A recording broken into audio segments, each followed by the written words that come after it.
వారము ఒక వాక్యాన్ని ధ్యానం చేసుకున్నాం. యోహాను సువార్తలోని 3వ అధ్యాయంలో 3-5 వచనాలను ధ్యానం చేసుకున్నాం కదండి. ఒకడు క్రొత్తగా జన్మించితేనే కానీ దేవుని రాజ్యాన్ని చూడడు, దేవుని రాజ్యంలోకి ప్రవేశించడు. ఈ విషయాన్ని మనము పోయిన వారము ధ్యానం చేసుకునే ప్రయత్నం చేశాం. క్రొత్తగా జన్మించితేనే కానీ ఏ వ్యక్తి కూడా పరలోక రాజ్యంలోకి ప్రవేశించాడు. అది కూడా ఏ విధంగా జన్మించాలి? నీటి మూలముగా ఆత్మ మూలంగా జన్మించాలి. నీటి మూలముగా ఆత్మ మూలంగా జన్మించితేనే, కండిషన్ ఉంది కదా అక్కడ, జన్మించితేనే కానీ అనే మాట రాయబడింది. అంటే ఖచ్చితంగా జన్మిస్తేనే పరలోక రాజ్య ప్రవేశం ఉంది. క్రొత్తగా జన్మిస్తేనే పరలోక రాజ్య ప్రవేశం ఉంది. జన్మించకపోతే పరలోక రాజ్య ప్రవేశము లేదనేగా అర్థము. కానీ అని అంటున్నాడు కదా, జన్మించితే కానీ కండిషన్ ఉంది. అది కూడా నీటి మూలంగా జన్మించాలి, ఆత్మ మూలంగా జన్మించాలి. ఈ రెండు జరగకపోతే పరలోక రాజ్య ప్రవేశము లేదు అనే విషయము ఈ వాక్యం ద్వారా మనకు స్పష్టంగా అర్థమవుతుంది. అయితే ఇప్పుడు మనం నేర్చుకోవాల్సింది, మనం తెలుసుకోవాల్సింది ఏంటంటే, మనకు తెలియని విషయాలు ఏం కాదు, కానీ మరొకసారి జ్ఞాపకం చేసుకుందాం, మరొకసారి ధ్యానం చేసుకుందాం. ఈ క్రొత్తగా జన్మించితే అంటే అర్థం ఏంటి? క్రొత్తగా జన్మించడం అంటే అర్థం ఏంటి? ఇది చాలా ప్రాముఖ్యమని అర్థమవుతుంది కదా. జన్మించితేనే పరలోక రాజ్య ప్రవేశం ఉంది అని అనుకున్నప్పుడు ఈ క్రొత్తగా జన్మించడం అంటే ఏంటి తెలుసుకోవాలి. ఈ విషయం నాకు అర్థం అవ్వాలి. అర్థమవుతే దాని ప్రకారం నేను జీవించడానికి, పరలోక రాజ్యంలో నేను చేరడానికి, నిత్యత్వము సంపాదించుకోవడానికి నాకు అవకాశం ఉంటుంది. కాబట్టి ఈ విషయం ఏంటో ఈరోజు మనం నేర్చుకునే ప్రయత్నం చేద్దాం. క్రొత్తగా జన్మించితే అంటే ఏంటి? క్రొత్తగా జన్మించడం అంటే అర్థం ఏంటి? అయితే ఈ అంశాన్ని నేర్చుకోవడానికి ఈ క్రొత్తగా జన్మించడంలో నేను 3 విషయాలను మీకు చెప్పే ప్రయత్నం చేస్తాను. క్రొత్తగా జన్మించడము, క్రొత్తగా జన్మించడానికంటే ముందుగా ఉన్న ఒక భాగాన్ని కదా క్రొత్తగా జన్మించాలి అని అంటున్నాడు. క్రొత్తగా జన్మించడానికంటే ముందుగా ఉన్న అంశం ఏంటి? క్రొత్తగా జన్మించినప్పుడు జరిగే పరిస్థితులు ఏంటి? క్రొత్తగా జన్మించిన తర్వాత జరిగే పరిస్థితులు ఏంటి? ఈ విషయాన్ని మనము ధ్యానం చేసుకుంటే పరలోక రాజ్య ప్రవేశం ఏంటి, పరలోక రాజ్య ప్రవేశంలో నేను ఉంటానా లేదా అనే విషయము మనకు క్లారిటీ వస్తుంది. అంటే క్రొత్తగా జన్మించడానికంటే ముందు పరిస్థితులు ఎలా ఉంటాయి అనే విషయాన్ని ఒక్కసారి ధ్యానం చేసుకుందాం. క్రొత్తగా జన్మించితేనే కానీ అని అంటున్నాడు అని అంటే, ఇప్పుడు ఉన్న జన్మ లేకపోతే ఇప్పుడు మనం జీవిస్తున్న జీవితము పరలోక రాజ్యానికి అర్హులము కాదు అనేగా అర్థం. ఇప్పుడున్న అంటే ఎప్పుడు క్రొత్తగా జన్మించడానికంటే ముందున్న సంగతి చెప్తున్నాను నేను. క్రొత్తగా జన్మించడానికంటే ముందున్న జీవితము పరలోక రాజ్యానికి చేరుకోవడానికి సరిపోదు అని అర్థం కదా. క్రొత్తగా జన్మించితేనే అంటే ముందున్న జీవితము పరలోక రాజ్యానికి పనికి రాదు అని అర్థం, అంతేగా కదండి. అర్థం చేసుకోవడానికి ప్రయత్నం చేద్దాం. ఈ స్టెప్లోకి ముందుకు వెళ్ళాలి అని అంటే దానికంటే ముందున్న జీవితము, జన్మించడానికంటే ముందుగా ఉన్న జీవితము పరలోక రాజ్యానికి పనికి రాదు అని అర్థమవుతుంది, అంతేగా. అంటే ఇప్పుడు ముందున్న జీవితం ఏంటి, ఎందుకు పనికి రాదు? నిత్యత్వానికి క్రొత్తగా జన్మించడానికంటే ముందున్న జీవితము ఎందుకు పనికిరాదు? ఎందుకు పనికిరాదు? ఈ జీవితము పాపముతో నింపబడింది కదా. ఒక వ్యక్తి తన జీవితంలో 3 రకాలైన పాపాల చేత బంధించబడి ఉంటాడు. ప్రతి వ్యక్తి జీవితంలో కూడా 3 రకాలైన పాపాలు ఆ వ్యక్తిని బంధించి ఉంటాయి, లేకపోతే ప్రభావితము చేయబడి ఉంటాడు. ఏ వ్యక్తిని తీసుకున్నా, ఈ లోకంలో పుట్టిన ఏ వ్యక్తిని తీసుకున్నా 3 రకాలైన పాపాల చేత బంధించబడి ఉంటాడు, ప్రభావితము చేయబడి ఉంటుంది తన జీవితం. ఏంటి? మొదటిది ఒక విషయాన్ని మీకు రోమీలకు రాసిన పత్రిక 5వ అధ్యాయంలో 12వ వచనాన్ని చదువుతాను. రోమీలకు రాసిన పత్రిక 5వ అధ్యాయము 12వ వచనము. ఇట్లుండగా ఒక మనుష్యుని ద్వారా పాపము ద్వారా మరణమును లోకములో ఏలాగు ప్రవేశించెనో అలాగుననే మనుషులందరూ పాపం చేసినందున మరణము అందరికీ సంప్రాప్తమాయెను. ఒక మనుషుని ద్వారా ఈ లోకంలోకి పాపం ప్రవేశించింది. ఆ మనిషి ఎవరు? ఆదాము. ఈ ఆదాము ద్వారా ప్రతి ఒక్కరి జీవితంలో మొట్టమొదటి మనిషి ఆదాము అవ్వలు కాబట్టి వీరి ద్వారా పుట్టిన ప్రతి వ్యక్తి జీవితంలో కూడా పాపము ప్రవేశించింది, మరణము ప్రవేశించింది.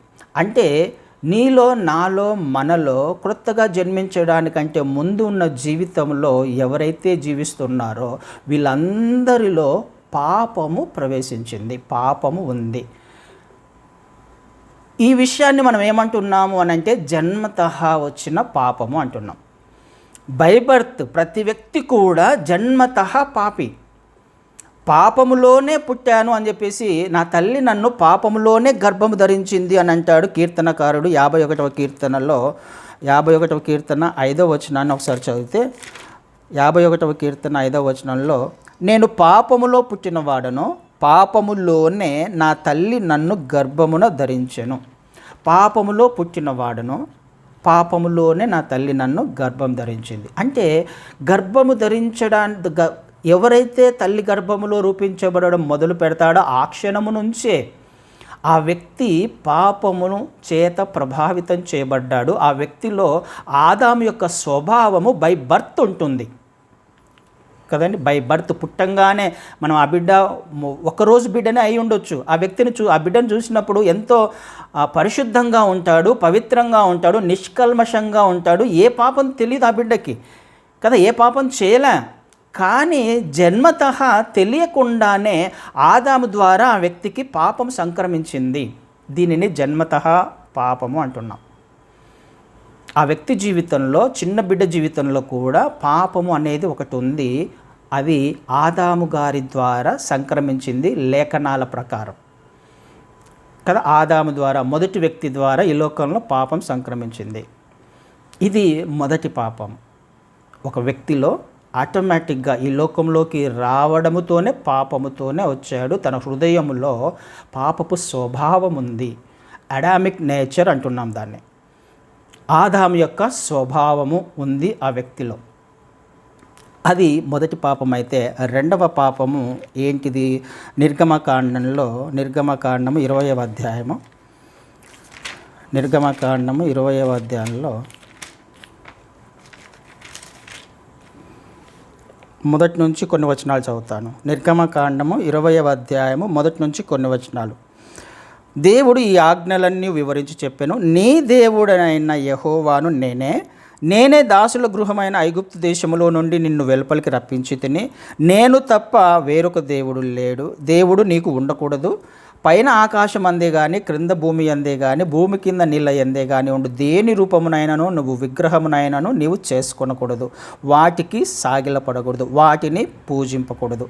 ఏలయనగా నీ దేవుడైన యెహోవానగు నేను రోషము గల దేవుడను. నిన్ను ద్వేషించు వారి విషయములో 3-4 తరముల వరకు, నన్ను ద్వేషించు వారి విషయంలో 3-4 తరముల వరకు తండ్రుల దోషమును కుమారుల మీదికి రప్పించుచు, నన్ను ప్రేమించి నా ఆజ్ఞలను గైకొను వారిని 1000 తరముల వరకు కరుణించువాడనై ఉన్నాను అన్నాడు. దేవుడు ఆజ్ఞలు ఇచ్చాడు. అయితే ఈ ఆజ్ఞ ఏంటి? నేను తప్ప వేరే దేవుడు నీకు ఉండకూడదు. అంటే సృష్టికర్త ఒక్కడే.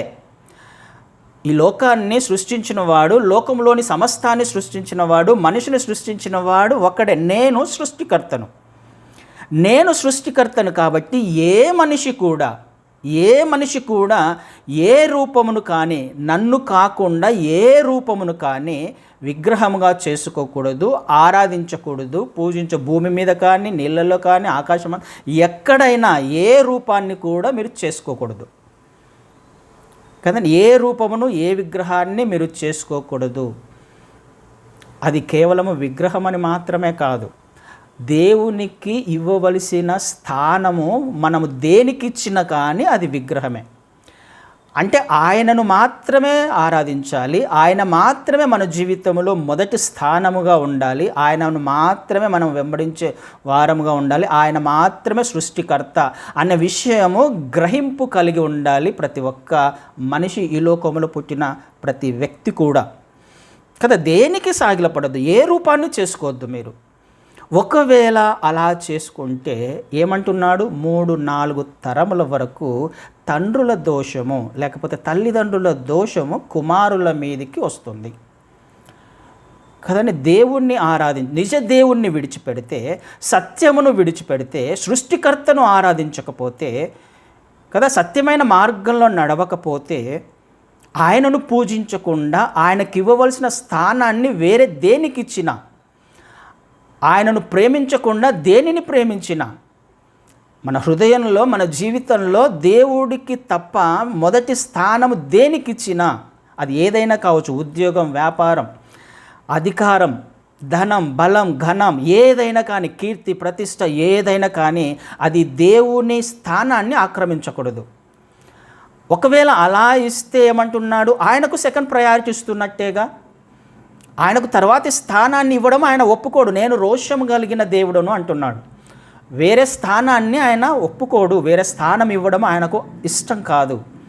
తన బిడ్డలు, తన ప్రజలు, తన సృష్టి తనకు స్థానం ఇవ్వాలి, మొదటి స్థానం ఇవ్వాలి అని ఆయన అనుకుంటున్నాడు. ఒకవేళ ఆయనకు సెకండ్ ప్రయారిటీ ఇచ్చినా కానీ ఆయన దానిని ఏమంటున్నాడు, నన్ను ఇష్టపడకపోతే, నన్ను ద్వేషిస్తే, నన్ను కాకుండా వేరే దానిని ప్రేమిస్తే, వారి జీవితంలో తర్వాత 3-4 తరాలను నేను జ్ఞాపకం చేసుకుంటున్నా. వాళ్ళ దోషము, తల్లిదండ్రుల మీద దోషము పిల్లలకు 3-4 తరాలు వస్తుంది కదండి. స్పష్టంగా ఈ వాక్యం మనం చూస్తున్నాం. తల్లిదండ్రుల మీదికి, ఆ తల్లిదండ్రుల దోషము కుమారుల మీదికి 3-4 తరాలు. ఇంకొక పాపం ఏమొస్తుంది, తల్లిదండ్రుల దోషము కుమారుల మీదకి వస్తుంది. మొదటి పాపము జన్మతః వస్తుంది. రెండవ పాపము పిల్లల మీదకి తల్లిదండ్రుల ద్వారా. అలా 3-4 తరాల నుంచి ఒక బిడ్డకు వచ్చే అవకాశం ఉంది. ఈ విషయం ద్వితీయోపదేశ కాండంలో కూడా మనం చూస్తాం. ద్వితీయోపదేశ కాండంలో కూడా ఈ విషయాన్ని చూసే అవకాశం ఉంది. 5వ అధ్యాయం 6-10 వచనాలు చూస్తే ఇదే మాట అక్కడ రాయబడింది కదా. ఆలోచన చేసేప్పుడు ఒక వ్యక్తి పుట్టిన బేబీ జన్మతః పాపం వస్తుంది.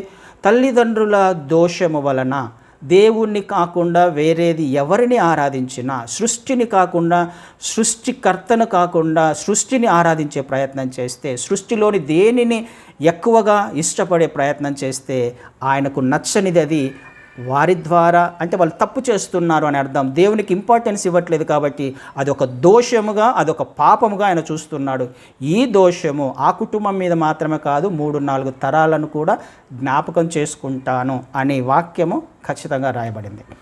ఇది రెండవ పాపము ఒక వ్యక్తి మీదకి వచ్చే అవకాశం ఉంది. మూడవ పాపాన్ని ఏ విధంగా మనము డిఫైన్ చేయొచ్చు అంటే, యాకోబు పత్రిక మొదటి అధ్యాయము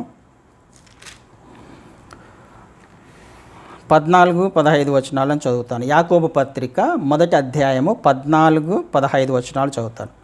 ప్రతివాడును తన స్వకీయమైన దురాశ చేత ఈడ్వబడి మరులు కొల్పబడిన వాడై శోధింపబడును. దురాశ గర్భము ధరించి పాపము కనగా, పాపము పరిపక్వమై మరణమును కనును.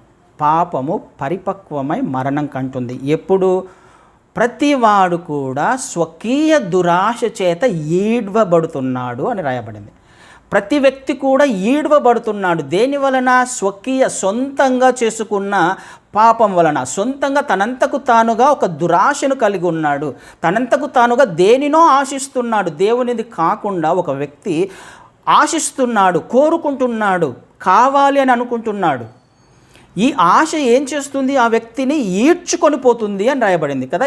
ఈడ్వబడి, ఆ ఆశ, లోకంలోని ఆశ, లోకంలో ఉన్నదంతా కూడా శరీరాశ, నేత్రాశ, జీవపుడంబము, ఇవి దేవుని నుండి వచ్చినవి కాదు అని మనం అనేక సార్లు చూసాం, మనకు తెలుసు.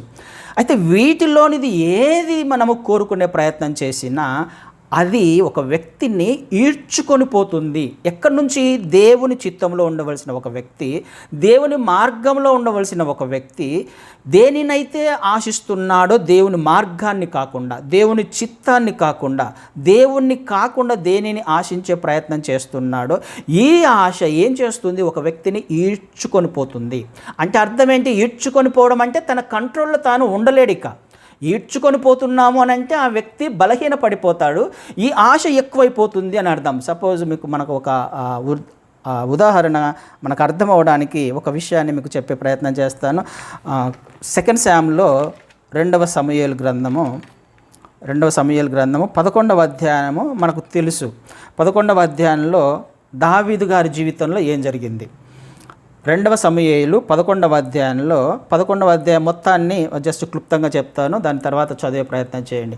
అక్కడ యాక్చువల్గా యుద్ధానికి వెళ్ళవలసిన సమయం కదా, యుద్ధానికి వెళ్ళాలి, దావీదు గారు యుద్ధానికి వెళ్ళాలి.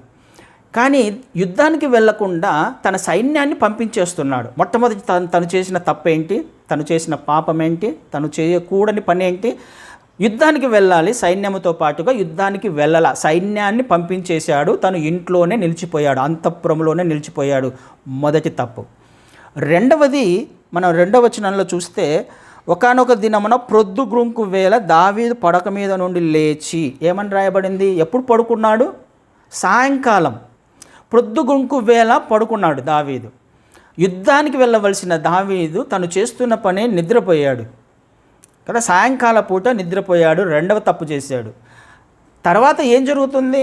చేసిన తప్పును బట్టి తాను పశ్చాత్తాపడకుండా ఇంకొక పని ఏం చేస్తున్నాడు? అట్లా మేడగది మీదకి పోయినప్పుడు అక్కడ చూడకూడనిది ఒక దృశ్యం చూశాడు.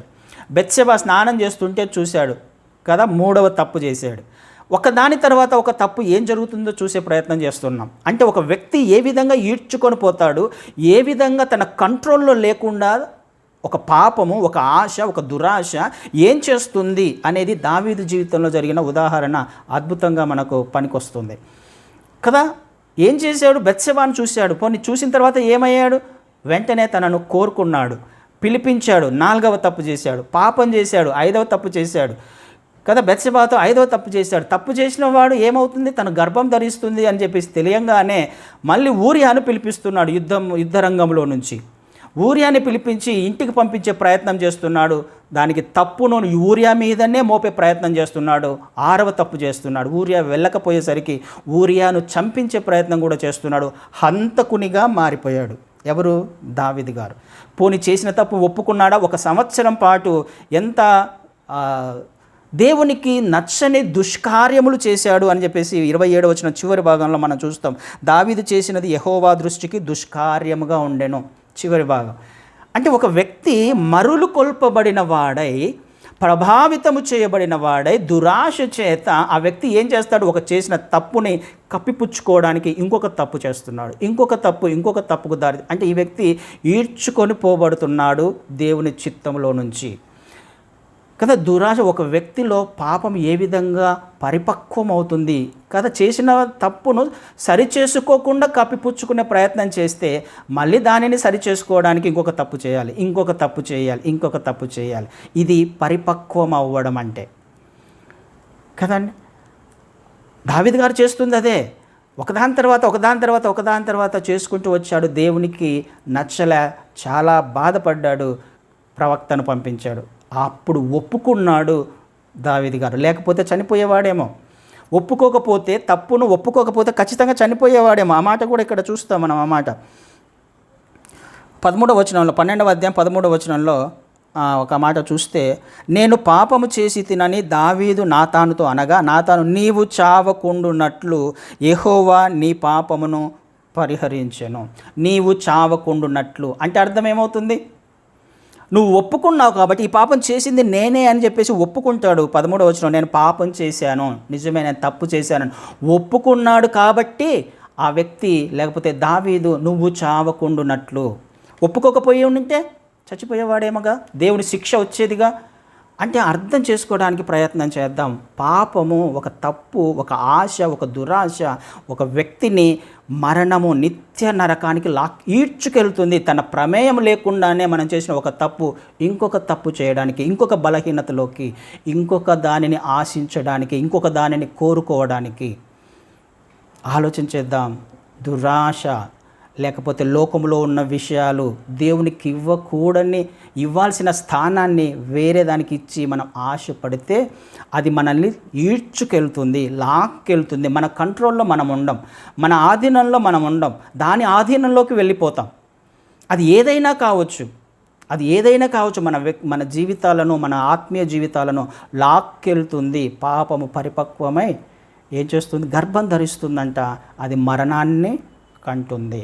ఏమర్థమవుతుంది ఈ విషయం ద్వారా? మొదటి పాపము జన్మతః వస్తుంది. రెండవ పాపము తల్లిదండ్రుల దోషము వలన పిల్లలకు సంక్రమిస్తుంది. మూడవ పాపము దురాశ చేత వ్యక్తిగత పాపం. ఇది చూడండి హైరార్కీ ఎలా ఉందో. మన పితరుల నుంచి ఒక పాపం వచ్చింది, ఆదాము గారి నుంచి ఒక పాపం వచ్చింది పుట్టుకతోనే. రెండవది తల్లిదండ్రుల నుంచి వచ్చింది. మూడవది వ్యక్తిగతంగా మన ద్వారానే వచ్చింది. ఈ విషయాలు, ఈ 3 పాపాలు ఒక వ్యక్తిని, ప్రతి వ్యక్తి జీవితాన్ని ప్రభావితం చేస్తూ ఉన్నాయి. పాపము లోపలికి కూరుకుపోయేలా చేస్తూ ఉన్నాయి కదండి. మరి ఈ వ్యక్తి ఏ విధంగా పరలోకానికి వెళ్ళగలడు? ఏ విధంగా నిత్యత్వాన్ని సంపాదించుకోగలడు? ఒకసారి ఆలోచన చేసే ప్రయత్నం చేద్దాం. ఎప్పుడు జరుగుతుంది ఇది? క్రొత్తగా జన్మించడానికంటే ముందున్న జీవితంలో, ప్రతి ఒక్క వ్యక్తి జీవితంలో ఈ 3 పాపాలు ప్రభావితం చేయబడతాయి. 3 పాపాల చేత ఆ వ్యక్తి నింపబడతాడు, బంధించబడతాడు. ఇది మనకు తెలిసినా తెలియకపోయినా లేఖనాలు సత్యము కదండి. లేఖనాల నుంచే కదా మనం నేర్చుకుంటున్నాం. ఇవి సత్యము. ఆ వ్యక్తి జీవితంలో ఈ 3 పాపాలు ఉన్నప్పుడు పాపము చేత నింపబడిన ఈ వ్యక్తి పరిశుద్ధమైన, పవిత్రమైన, దేవాది దేవుడు సర్వసృష్టికర్త నివాసం చేస్తున్న పరలోక రాజ్యాన్ని ఏ విధంగా స్వతంత్రించుకోగలడు కదండి. పరలోక రాజ్యం వెళ్ళాలి అని అంటే ఎవరు వెళ్తారు? ఇవి నింపబడిన వాడు పరలోక రాజ్యానికి వెళ్ళగలడా? పాపము చేత నింపబడిన వాడు పరలోక రాజ్యాన్ని, నిత్యత్వాన్ని స్వతంత్రించుకోగలడా? ఖచ్చితంగా స్వతంత్రించుకోలేరు. చాలామంది అనుకుంటారు మంచి వాళ్ళు పరలోకానికి వెళ్తారని. మంచి వాళ్ళు పరలోకానికి వెళ్తారు అనేది 2 విషయాల మీద ఆధారపడింది. ఈ మంచివాడు పరిశుద్ధుడై ఉండాలి. పరలోక రాజ్యానికి ఎవరు వెళ్తారంటే పరిశుద్ధులు మాత్రమే వెళ్తారు. ఎవరు పరిశుద్ధులు? పాపములన్నీ కూడా కొట్టివేయబడినవాడు, పాపములన్నీ కూడా కడిగివేయబడినవాడు, పరిశుద్ధునిగా మార్చబడిన వారు మాత్రమే పరలోక రాజ్యానికి వెళ్తారు. మంచివాళ్ళు కాదు. ప్రతి పరిశుద్ధుడు కూడా మంచివాడుగా ఉండే అవకాశం ఉంది, కానీ మంచి వాళ్ళందరూ పరిశుద్ధులు కాదు. ఎందుకు? లోపల ఒకటి పెట్టుకొని బయటికి చాలా చక్కగా మాట్లాడుతూ ఉండొచ్చు కదా. బయట వేరే విధంగా, లోపల ఒక ఆలోచన కలిగితే దేవునికి ఖచ్చితంగా ఆ విషయము తెలుసు. పరిశుద్ధులు మాత్రము లోపల బయట ఒకే రకంగా ఉండే అవకాశం ఉంది, ఒకే రకంగా జీవించే ప్రయత్నం చేస్తారు. ఎవరు పరలోక రాజ్యాన్ని స్వతంత్రించుకోగలరు? ఈ 3 పాపాల నుంచి విడిపించబడిన వాడు. ఇప్పుడు ఇక్కడ నాకు అర్థం అవ్వాల్సింది, క్రొత్తగా జన్మించాల్సిన అవసరం ఏముంది నాకు అని అంటే, ఈ 3 పాపాల చేత ప్రతి ఒక్క వ్యక్తి కూడా బంధించబడ్డాడు. కాబట్టి నేను పాపిని కదా, నేను పాపిని అనే గ్రహింపు మనందరికీ రావాలి, ప్రతి ఒక్క వ్యక్తికి రావాలి. ఈ పాపము నన్ను నిత్య నరకానికి తీసుకువెళ్తుంది అనే గ్రహింపు ప్రతి వ్యక్తికి రావాలి. ఇది నన్ను యుగయుగములు కాలిపోయేలా చేస్తుంది. నా ఆలోచనల ద్వారా, నా క్రియల ద్వారా, నా తలంపుల ద్వారా నేను ఇవ్వవలసిన స్థానాన్ని దేవునికి ఇవ్వకపోవడం వలన నేను నరకానికి వెళ్తాను కదా. పరలోక రాజ్యానికి మలినమున్న వ్యక్తి ఏ విధంగా వెళ్ళగలడు? ఖచ్చితంగా వెళ్ళలేడు. ఇక్కడ నాకు క్రొత్తగా జన్మించడము అనే అర్థానికి ఇప్పుడు అర్థమవుతుంది. నాకు ఈ పరిస్థితిలో ఉన్నప్పుడు నేనేం చేయాలి? వాక్యం ఏం సెలవిస్తుంది? క్రొత్తగా జన్మించాలి. ఈ విషయాలన్నీ, ఈ పాపాన్ని ఎవరు తీసివేయగలరు? ఏ అధికారము తీసివేయగలదు? ఏ ధనము ఆ పాపాలను, ఈ 3 పాపాలను కడిగివేయగలదా? ఏ డాక్టర్ అయినా కానీ దీనిని స్వస్థపరచగలడా? ఏ ధనము, లేకపోతే ఏ బలము, ఏ కీర్తి, ఏ ప్రతిష్ట, ఈ లోకంలోని ఏ బలగము ఈ పాపము నుంచి మనల్ని విడిపించగలదు? ఎవరికి సాధ్యమవుతుందండి? అసాధ్యమేగా. ఇక్కడ క్రీస్తువారు మనకు అవసరము కదండి. ఇక్కడ ఆయన రావాలి మనకి. క్రొత్తగా జన్మించడం అంటే ఏంటి? ఇప్పుడు ఈ పాపాలన్నీ నేను పోగొట్టుకోవాలి, నేను నిత్యత్వమును సంపాదించాలి. అలాంటప్పుడు నాకు ఈ పాపాలన్నీ కడిగివేయబడాలి. ఇది ఎవరి వలన కూడా సాధ్యం కాదు, ఎవరి వలన కూడా సాధ్యం కాదు. మరి ఈ పాపాలన్నీ ఏ విధంగా కడిగివేయబడతాయి, ఏ విధంగా పోతాయి? అందుకనే వాక్యం సెలవిస్తుంది, క్రొత్తగా జన్మించితేనే కానీ. జన్మించడానికంటే ముందు జరిగిన సందర్భాలు ఇవి. జన్మించి నేను చేయాల్సింది ఈ 3 పాపాలను కడిగి వేసుకోవాలి. ఫస్ట్ నేను పరిశుద్ధునిగా మార్చబడాలి ఫస్ట్. అందుకనే మొట్టమొదటిగా నేనేంటో గ్రహించాలి, మన స్థితి ఏంటో గ్రహించాలి. మన స్థితి గ్రహించినప్పుడు నాకు అప్పుడు క్రీస్తు వారు అర్థమవుతారు. ఆయన ఎందుకు ఈ లోకంలోకి శరీరధారిగా వచ్చారో అర్థమవుతుంది కదా. అసలు క్రొత్తగా జన్మించడం అంటే ఏంటో అర్థమవుతుంది కదా. క్రొత్తగా జన్మించడం అని అంటే పాత జీవితము ఏమైపోవాలి కదా. పాత జీవితం అనేది ఉండకూడదు అనేది అర్థము. పాత జీవితం ఉండకూడదు అనేటప్పుడు ఇప్పుడు నేను చేయాల్సిన పని క్రీస్తు వారిని నా సొంత రక్షకుడిగా అంగీకరించడమే క్రొత్తగా జన్మించడం. ఈ పాపాలన్నీ కడిగివేయబడాలి అని అంటే హెబ్రీయులకు రాసిన పత్రిక ఒకసారి చూద్దాం. హెబ్రీయులకు రాసిన పత్రిక 9వ అధ్యాయంలో 9వ అధ్యాయము 22వ వచనాన్ని చదువుతాను. హెబ్రీయులకు రాసిన పత్రిక 9వ అధ్యాయము 22వ వచనం. మరియు ధర్మశాస్త్ర ప్రకారము సమస్త వస్తువులను రక్తము చేత శుద్ధి చేయబడుననియు రక్తము చిందింపకుండా పాప క్షమాపణ కలుగదనియు సామాన్యముగా చెప్పవచ్చును. రక్తము చిందించబడకుండా పాప క్షమాపణ జరగదు. మనకు అనేక గ్రంథాల్లో కూడా ఈ మాట ఉంటుంది, సర్వ పాప పరిహారం రక్త ప్రోక్షణం అవశ్యం, తది రక్తం పరమాత్మేన పుణ్యదాన బలియాగం అనే మాట చూస్తాం మనం. అంటే సర్వ పాపాలు కూడా పరిహరించబడాలి అని అంటే రక్త ప్రోక్షణ జరగాలి, రక్తము ప్రోక్షించబడాలి. ఈ రక్తం ఎవరిదై ఉండాలి? తది రక్తం. ఆ రక్తము పరమాత్మేన పరమాత్మునిదై ఉండాలి, దేవునిదై ఉండాలి. పుణ్యదాన బలియాగం అంటే పుణ్యంగా ఉచితంగా ఆ దానాన్ని ఆయన అనుగ్రహించిన వాడై ఉండాలి. తనంతకు తానుగా వచ్చి ఈ మరణాన్ని పొందిన వాడి ద్వారానే, పరిశుద్ధమైన జీవితం జీవించిన వాడి ద్వారానే ఇది సాధ్యమవుతుంది కదా. ఈ 3 పాపాలు లేనివాడు మాత్రమే మనల్ని పరలోక రాజ్యానికి తీసుకువెళ్ళగలరు. ఈ 3 పాపాల గురించి నేర్చుకున్నాం. ఈ 3 పాపాలలో ఏది కూడా ప్రభువైన క్రీస్తు వారిని తాకలేదు, ప్రభావితం చేయలేదు కదండి. ఈ 3 పాపాలు ఏంటి? జన్మతః వచ్చిన పాపము. జన్మతః వచ్చిన పాపము తల్లిదండ్రుల ద్వారా ప్రతి వ్యక్తికి కూడా పాపం సంక్రమించింది ఆదాము గారి ద్వారా. ప్రభువైన క్రీస్తు వారిలో తల్లిదండ్రుల ద్వారా కాదు, కానీ తల్లి అయిన మరియ ద్వారా పరిశుద్ధాత్మ దేవుని ద్వారా గర్భము ధరించినవాడు. పరిశుద్ధమైన జననాన్ని ఈ లోకంలో ఆయన శరీరధారిగా వచ్చినవాడు. అందుకనే ఆయన పరిశుద్ధాత్మ ద్వారా గర్భం ధరించాడు. ఎందుకు? జన్మతః పాపము ఆ వ్యక్తి మీద ఉండకూడదు. పుట్టిన ప్రతి వ్యక్తి జీవితం, తల్లిదండ్రుల ద్వారా పుట్టిన ఏ వ్యక్తి జీవితంలోనైనా ఆ బిడ్డకు జన్మతః పాపం వస్తుంది కదండి. ఆ పాపము పోవాలి. ఆ పాపం లేకుండా క్రీస్తు వారు ఈ లోకంలో జన్మించారు. పరిశుద్ధాత్మని ద్వారా గర్భము ధరించిన మరియమ్మ ద్వారా ఈ జన్మతః పాపము లేనివాడిగా క్రీస్తు వారు ఈ లోకంలో జన్మించారు. రెండవ పాపం ఏంటి? తండ్రిని తప్ప వేరే దాన్ని ఎవరిని కూడా పూజించకూడదు, ఆరాధించకూడదు, మొదటి ప్రయారిటీ ఇవ్వకూడదు. ప్రభువైన క్రీస్తు వారు తండ్రి చిత్తమును మాత్రమే నెరవేర్చడానికి ఈ లోకంలోకి వచ్చాడు కదా. తండ్రుల దోషము లేకపోతే ట్రాన్స్ఫర్ అయ్యే అవకాశము లేదు. తండ్రి చిత్తాన్ని మాత్రమే నెరవేర్చడానికి ఆయన వచ్చాడు. ఆయనలో ఈ రెండవ పాపం కూడా ఉండే అవకాశము లేదు. మూడవ దోషం ఏంటి? స్వకీయ దురాశను అనుసరించి ఆ వ్యక్తి మరులు కొల్పబడిన వాడై ఈడ్వబడేవాడు, అంటే పాపము లేనివాడు. అందుకని ఆయన అంటాడు కదా, నాలో ఏదైనా పాపం ఉందా ఎవరైనా స్థాపించగలరా? ఆయన ఏ పాపము లేనివాడుగా ఈ లోకంలో జీవించాడు. దేని పట్ల ఆశ లేదు, దేనిని దురాశ ఆయన జీవితంలోనే లేదు. ఆయన ప్రేమ, ఆయన క్షమాపణ ఏంటో మనకు తెలుసు. ఈ 3 పాపాలు ప్రభువైన క్రీస్తు వారిని తాకలేదు కాబట్టే, ఆ 3 పాపాలకు అతీతంగా ఉన్నాడు కాబట్టే ఆయన ద్వారా మాత్రమే ఈ లోకానికి రక్షణ, ఈ లోకానికి నిత్యత్వము. ఆయన రక్తము ద్వారా మాత్రమే. క్రొత్తగా జన్మించడము అంటే అర్థం ఏంటి?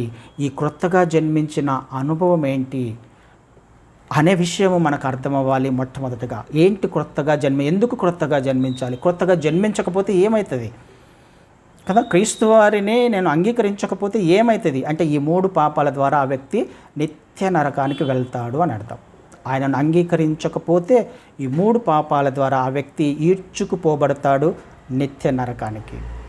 ఇప్పుడు క్రొత్తగా జన్మించక ముందు ఏం జరిగిందో తెలుసు, క్రొత్తగా జన్మించితే ఏం జరుగుతుందో మనకు అర్థమవ్వాలి. ఏమవుతుంది క్రొత్తగా జన్మించడం అంటే ఏంటి, జన్మించినప్పుడు ఏం జరుగుతుంది, క్రొత్తగా జన్మించినప్పుడు ఏం జరుగుతుంది అనే విషయాలను దేవుని చిత్తమైతే వచ్చే వారం నేర్చుకునే ప్రయత్నం చేద్దాం. ప్రాముఖ్యమైన విషయాలు నేర్చుకుంటున్నాం మనం కాబట్టి. ఎందుకంటే చివరి దినాల్లో ఉన్నాం. పరలోక రాజ్యానికి మాత్రమే వారసులు అవ్వడానికి ఆయన మనల్ని పిలిచాడు. నిత్యత్వము సంపాదించడానికి మాత్రమే ఆయన మనల్ని పిలుచుకున్నాడు. కాబట్టి అందులోకి వెళ్ళాలి అని అంటే నేను చేయవలసిన పనులు ఉన్నాయి. ఆయన మార్గాలు ఏంటో తెలుసుకోవాల్సిన అవసరము మనకు ఖచ్చితంగా ఉంది. కాబట్టి వచ్చే వారము కొత్తగా జన్మించినప్పుడు ఏం జరుగుతుంది, జన్మించడం అంటే ఏంటి అనే విషయాలను నేర్చుకునే ప్రయత్నం చేద్దాం. ఆమేన్.